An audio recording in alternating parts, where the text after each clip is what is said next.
আপনি ভাইরাল হইতে হবে, আপনি বারিশা হকরে নিয়ে বলবেন। আর সিনেমাতে আপনি কাজ করেন, আপনার ভাইরাল হইতে হবে, সাকিব খানকে দুইটা গালি দিবেন, আপনাকে সারা বাংলাদেশ চিনে যাবে। এটাই তো চলতেছে। আমরা তো অলরেডি ভাইরাল। আমরা তো কখনো ভাইরাল হতে চাই না। আমাদের তো বাংলাদেশে এখন বারিশা ছাড়া আর কোনো টপিকই নাই। বারিশা হকের হাজবেন্ড বলে আপনিও ভাইরাল, বিষয়টা কি সত্য? এইটা অবশ্যই সত্য, কারণ আমি কিন্তু ক্যামেরার পেছনের মানুষ। আমি একজন বিজ্ঞাপন নির্মাতা এবং ব্যবসায়ী। আমি ক্যামেরার সামনে আসতে চাই না, যেহেতু আমার ওয়াইফ ব্র্যান্ড প্রমোশন করে এবং মডেলিং করে, সেই হিসেবে কিছু কিছু জায়গাতে আমি যুক্ত থাকি, মানুষ আমাকে দেখে, এই জন্য হয়তো মানুষ আমাকে চেনে। যেই কোম্পানি এক্সিস্টই করে না, সেই কোম্পানি কিভাবে ফটোশুট করে এবং আমাদের বিরুদ্ধে অভিযোগ করে? যেই কোম্পানিকে 2023 সালে না 2023 সালে 2022 সালে সিজ করে, 23 সালে কমপ্লিটলি রিজলভ করে দেয়।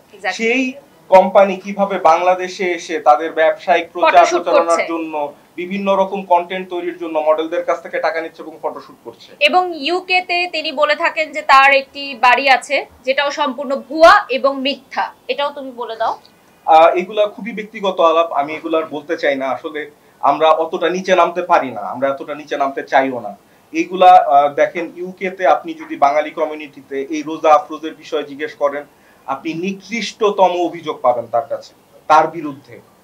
আমার কাছে অনেক স্ক্রিনশট আছে, আমি সেগুলো দেখাতে চাই না। উনি একজন নারী, আমি সেই সম্মানটুকু তার রাখতে চাই। কিন্তু এর পরবর্তীতে ওনারা যদি আমাদেরকে আবারও হেয় প্রতিপন্ন করার চেষ্টা করে, ওনাদের ব্যক্তিগত স্ক্রিনশট আমরা প্রকাশ করতে বাধ্য হব, যেগুলো অলরেডি আমাদের হাতে আছে। একজন নারীর সম্মানার্থে, আমি তার বৈবাহিক জীবনের সম্মানার্থে আমি সেগুলো প্রকাশ করছি না, আপনারা এখন বুঝে নেবেন।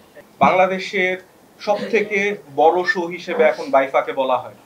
আপনারা জানেন, আপনি যখন একটা শো অর্গানাইজ করবেন, আপনার অর্থ মন্ত্রণালয়, শিল্প মন্ত্রণালয়, পুলিশ, ডিবি, যত ধরনের সরকারি দপ্তর আছে, আপনার ধর্ণা দিতে হবে পারমিশনের জন্য। আপনার পুলিশ ক্লিয়ারেন্স লাগবে যে এখানে কোনো অফেন্সিভ কিছু হবে না, এখানে ক্রিমিনাল কেউ নাই।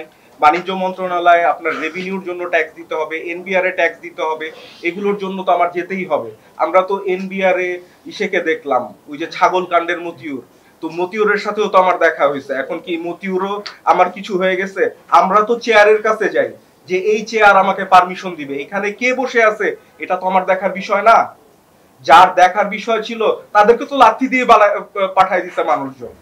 এখন ওইখানে যদি দোসর বসে থাকে বা অন্য কেউ বসে থাকে, সেটা তো আমার ব্যক্তিগত বিষয় না। আমি আমার প্রফেশনের জন্য, হ্যাঁ, আমার প্রফেশনের জন্য আমার তার কাছে যেতেই হবে। তার পারমিশন না পাইলে আমি শো করতে পারবো না। আমি ওপেন চ্যালেঞ্জ করছি, বাংলাদেশে কেউ যদি প্রমাণ করতে পারে যে আমরা কোনোভাবে ফ্যাসিবাদের দোসর ছিলাম, তাহলে জুতা মেরে যাবে বাংলাদেশের মানুষ আমাকে।